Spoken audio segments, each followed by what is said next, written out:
Pois é, pessoal, a gente vai agora aprofundar um pouquinho o nosso conteúdo na área de história sobre essa questão de epidemias, né, de doenças, né, ao longo do tempo.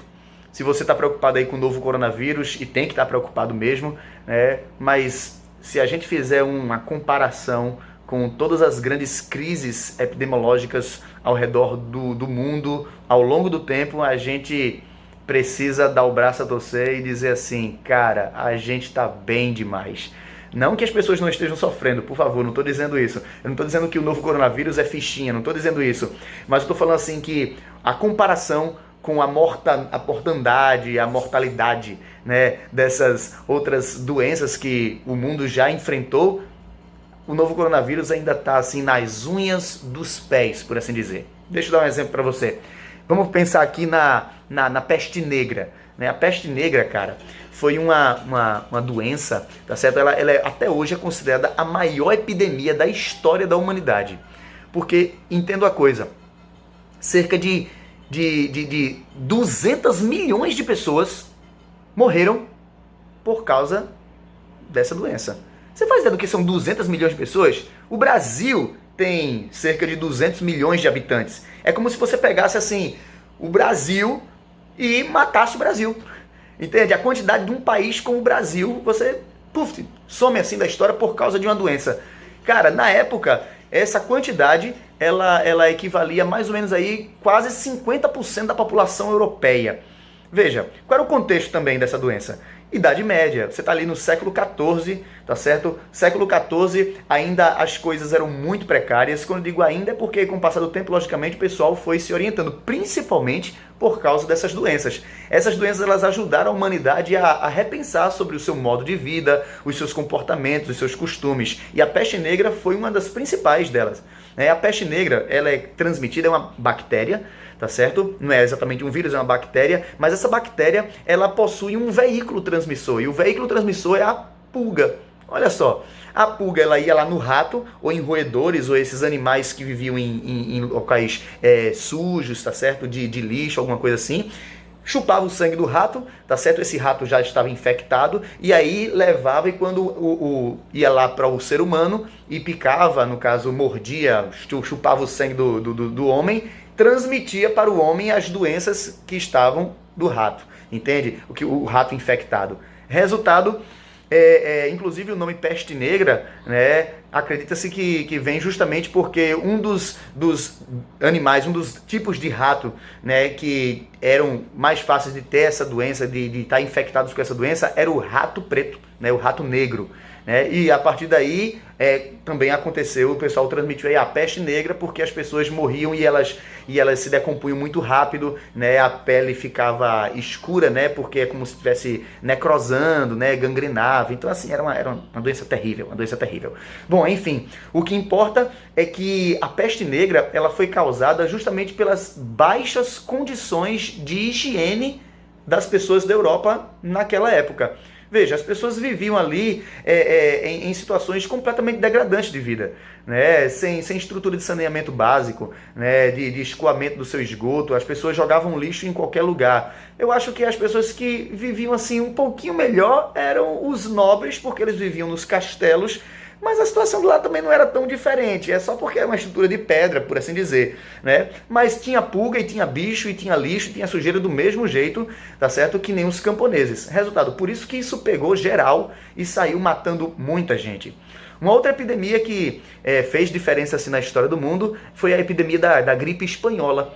A gripe espanhola, ela atingiu muitos dos brasileiros. Para você ter uma ideia, o presidente do Brasil, na época, Rodrigues Alves, ele morreu dessa gripe, né? A gripe espanhola. A gripe espanhola recebe esse nome porque foi a Espanha o primeiro país a identificar que tinha gente morrendo de uma forma muito estranha, né? Com, em teoria, uma doença simples, que era a gripe. Então, o pessoal, tinha uma gripe, o pessoal fazia que nem hoje. Tá gripado, toma aí um remedinho qualquer e vai passar. Mas a gripe mata, tem matado, e matou durante muito tempo. E uma das gripes que mais matou foi a gripe espanhola, né? Essa gripe, ela teve uma estimativa também muito grande assim, de pessoas infectadas. Cerca de 500 milhões de pessoas foram infectadas com a gripe espanhola. Tudo bem, não morreu esse tanto de gente, morreu 50 milhões. Cara, é muita gente, né? Ainda assim, 50 milhões de pessoas morrendo por causa de gripe foi muita gente. Então a gente tem que ter cuidado. Se a gente acha que a gripe é uma doença bestinha, cara, não é. Uma outra crise de epidemia também que deu muito surto ao redor do mundo e ainda hoje, se liga, e ainda hoje ela existe e ainda tem gente com esse tipo de doença. Tuberculose, cara. A tuberculose é uma doença terrível, atinge os pulmões, né? Para você ter uma ideia, 95%, né? Eu estava vendo um site aqui sobre esse negócio das crises epidemiológicas e vi que a tuberculose, cerca de 95% das pessoas que contraem a tuberculose, essa doença, elas estão localizadas em países de baixo índice de desenvolvimento. Entende? Que a gente quer dizer? Olha só, vou citar aqui alguns países que têm um alto índice de tuberculose ainda hoje. Índia, China, Paquistão, Filipinas. O Brasil não tem um alto índice de tuberculose, mas existem muitos casos de tuberculose aqui no Brasil. Tá certo? Então, assim, essa doença ela teve um período na história de maior surto, que foi ali por volta de 1850, né? Assim, foi nesse grupo de 100 anos, assim, né? De 1850 até mais ou menos ali 1950, no caso, a metade do século XX aí. Esse foi o período que a tuberculose mais pegou e a gente tem que estar ligado com isso. Agora, vou te dizer uma outra doença que foi, assim, das mais terríveis, principalmente para o Brasil. Foi a varíola. Eu acho que eu sei que esse nome não é tão comum porque a varíola já está extinta, assim, extinta que eu digo assim, nunca mais se teve casos de varíola, né, principalmente no Brasil, né, o pessoal, a OMS, ela considera um pouco a varíola como uma doença controlada, então não se coloca nos autos da história, mas a varíola matou tanta gente, cara, matou muita gente. Olha, para você ter ideia, e essa é uma doença, a varíola, desde a antiguidade. Olha, faraó Ramsés II, por exemplo, acredita-se que ele morreu de varíola, né? A rainha Maria II da Inglaterra, o rei Luís XV da França, eles foram vítimas de varíola. E o Brasil teve surto de varíola. Um dos estados do Brasil que teve um surto maior de varíola foi o estado do Rio de Janeiro, no iniciozinho do século XX, tá certo? Ali por volta de 1904, 1908, né? A varíola estava pegando, inclusive teve até uma revolta na história do Brasil. Fica ligado aí, tá certo, para você depois pesquisar nessa revolta. O nome dessa revolta foi Revolta da Vacina. Que coisa louca, né? Teve um episódio na história que ficou gravado, uma revolução na história que foi motivada, recebeu um nome que faz referência a uma crise de epidemia, que foi a revolta da vacina. Deixa eu aqui em linhas gerais falar um pouquinho para você do que foi a revolta da vacina. A revolta da vacina foi assim: o Rio de Janeiro estava querendo se modernizar, tá certo? E aí chamaram um rapaz, né, um urbanista, e esse cara, se eu não me engano o nome dele é Pereira Passos. Eu acho que é Pereira Passos. Bem, investiga aí. Pereira Passos, um urbanista. Aí ele diz, cara, vou modernizar o Rio de Janeiro. Aí ele começou a pensar assim, cara, vou aqui, vamos fazer uma estrada aqui, prédios aqui, tá, vamos renovar o Rio de Janeiro na sua estrutura, na sua infraestrutura.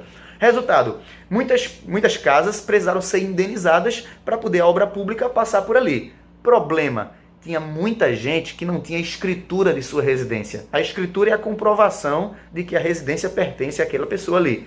Resultado, o governo, a prefeitura chegava, dizia assim, ó, eu quero te indenizar para você sair daqui, eu quero pagar aqui o valor para você ir construir sua casa. Você tem a escritura? Aí muitas pessoas diziam assim, não tenho escritura. Ele disse, então isso aqui é considerado invasão.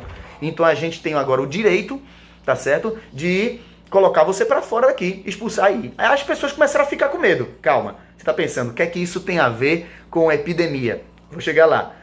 Ao mesmo tempo, tem esse surto de varíola que está pegando principalmente a turma que morava em favela, que morava nos bairros mais afastados, entendeu? Um pedaço da periferia, justamente por causa do lixo, da falta de saneamento e tudo mais. Resultado, Oswaldo Cruz, ele desenvolveu então uma vacina, tá certo, para a varíola. E aí o governo começava a convocar, venham tomar vacina, e a turma não ia. Porque na cabeça do povo, quando o pessoal ouvia falar o que era a vacina, porque na prática a vacina é mais ou menos assim, é a proteína do vírus, no caso a proteína da doença, certo? Só que de forma inativa, ou seja, não vai causar doença, é só a proteína dela que a pessoa injeta no corpo, né? E aquela proteína faz o seu corpo identificar, opa, esse é um corpo estranho, vamos se preparar para combater. Aí o corpo cria imunidade. É assim que funciona a vacina.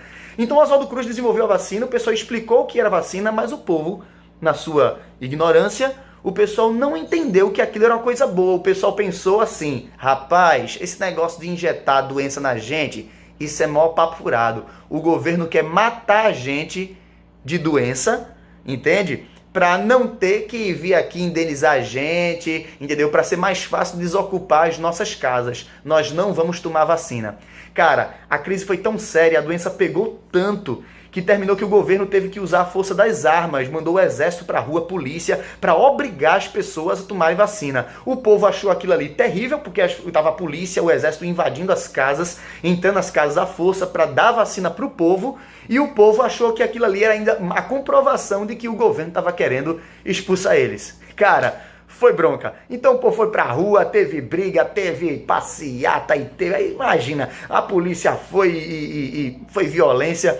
Foi terrível, mas isso ensinou pra gente duas coisas. Conhecimento é importante e segunda coisa, mecanismos de prevenção que tem a ver com higiene. Isso faz com que a gente possa perceber que essas crises dão pra gente hoje um aporte, tá certo? Uma motivação, uma justificativa, uma base para que a gente perceba o quanto é sério essas medidas que o governo está tomando contra o novo coronavírus. Então, vou usar agora a hashtag aí do governo. Fica em casa, cara. Se previne. Higiene é sempre importante. Esse é o maior aprendizado que a gente tem ao longo da história dessas grandes crises epidemiológicas.